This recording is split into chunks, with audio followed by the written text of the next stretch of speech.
Bonjour, donc Yann Truong, je suis responsable du pôle BI Big Data au sein de la Mutuelle Générale. Nous sommes la 3e mutuelle française.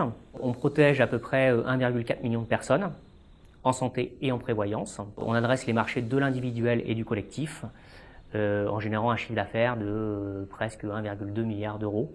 Et nos effectifs sont de 2100 collaborateurs environ. Le challenge d'un architecte data ou d'un tech lead data, c'est de choisir la bonne solution technologique parmi la palanquée de solutions big data qui sont sur le marché, les éditeurs, l'open source. Donc choisir AWS, c'est avoir finalement tous les moyens de traiter cette data, on a tous les services, mais du coup on a sur un écosystème qui est complètement riche, intégré.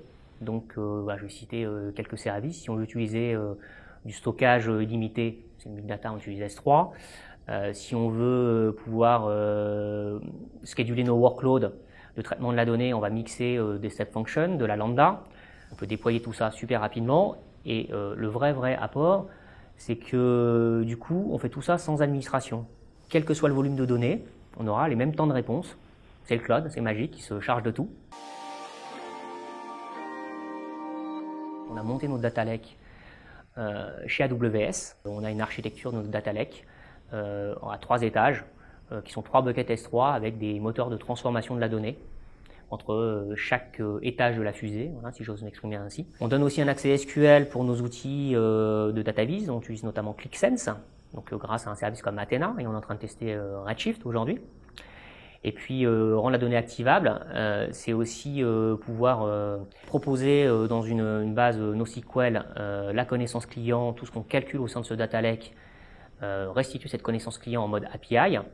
Donc on utilise pour ça DynamoDB et ça va nous permettre, par exemple, pour une fiche client sur un de nos frontaux, Salesforce, d'afficher les différents scores et segments dont je parlais tout à l'heure sur cette fiche-là en temps réel.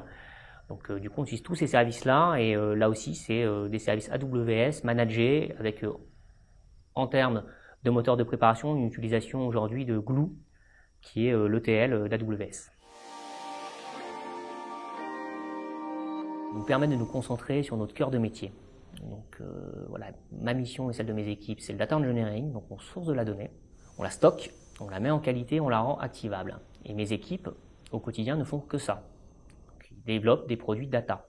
Ils ne s'occupent pas de l'infrastructure qu'il y a derrière, et c'est un gain de temps énorme, surtout pour une organisation comme la nôtre, avec les moyens qu'on a. Et c'est vraiment ce que je retiens, moi, de l'utilisation des services AWS.